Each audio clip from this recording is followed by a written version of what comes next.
जय श्री कृष्णा। आइए सुनते हैं शुक्रदेव की यह कथा। माणिकपुर नगर में 3 मित्र रहते थे। उनमें से एक कायस्थ, एक ब्राह्मण और एक वैश्य था।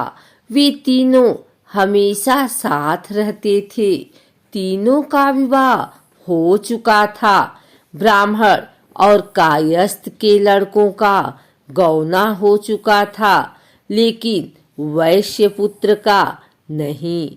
उसके दोस्त उसे अक्सर कहा करते थे कि तुम अपनी पत्नी को उसके मायके से ले क्यों नहीं आते। तब वैश्य पुत्र धनराज ने अपनी पत्नी कुसुम को लाने का निश्चय कर लिया। अगले ही दिन धनराज ने माता पिता से अपनी पत्नी कुसुम को ले आने की बात कही।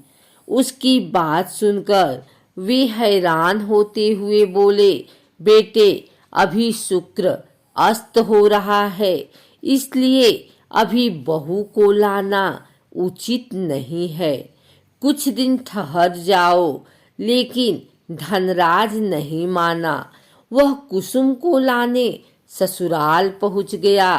ससुराल में धनराज की खूब आवाभगत की गई। धनराज ने कुसुम को विदा करने के लिए कहा तो उसके सास ससुर बोले, बेटे, अभी शुक्र अस्त हो रहा है, ऐसे में लड़की को विदा नहीं करते। कुछ दिन ठहर जाओ, फिर हम कुसुम को खुशी खुशी विदा कर देंगे। लेकिन धनराज वहां भी जिद पर अड़ा रह गया और कुसुम को लेकर ही वहां से विदा हुआ।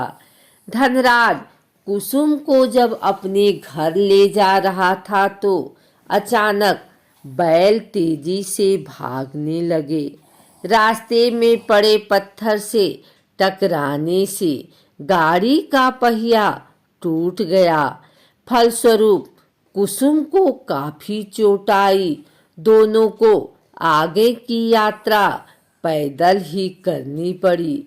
सुनसान रास्ते से गुजरते हुए डाकुओं ने उन्हें लूट लिया। उनका सारा धन आभूषण और वस्त्र छीन लिए। किसी तरह वे घर पहुंचे। दूसरे ही दिन घर में धनराज के बिस्तर पर सांप चढ़ गया और उसे डस लिया। सेठ जी ने बड़े बड़े चिकित्सक बुलवाए, मगर कोई भी चिकित्सक जहर उतारने में सफल नहीं हुआ। दूर दूर से सपेरे बुलाए गए, लेकिन कोई भी धनराज को नहीं बचा सका। धनराज की मृत्यु हो गई। उसी समय पंडितों ने सेठ जी को एक बात बताई कि आपके बेटे ने शुक्रस्त होने पर बहू को विदा करा लाने की भूल की है। यदि आप शुक्रवार की पूजा अर्चना करें और बहू शुक्रवार का व्रत करे तथा कथा सुनकर प्रसाद ग्रहण करे तो शुक्र देवता की अनुकंपा से धनराज पुनः जीवित हो सकता है। सेठ जी ने पंडितों की बात मानकर अपने मृत बेटे और बहू को वापस उसके ससुराल भेज दिया। कुसुम ने अपने घर पहुंचकर शुक्रवार का व्रत और पूजा पाठ की। उसने अपने पति की गलती के लिए शुक्र देवता से क्षमा मांगी। फलस्वरूप धनराज जीवित हो उठा। धनराज के जीवित हो जाने से घर में खुशियां भर गई। उधर धनराज के माता पिता ने बेटे के जीवित होने का समाचार सुना तो शुक्रवार का व्रत किया और गरीबों को अन्न, वस्त्र और धन का दान किया। शुक्र के उदय होने पर धनराज अपनी पत्नी कुसुम के साथ लौट आया। दोनों पति पत्नी शुक्रवार का विधिवत व्रत करते हुए शुक्र की पूजा करने लगे।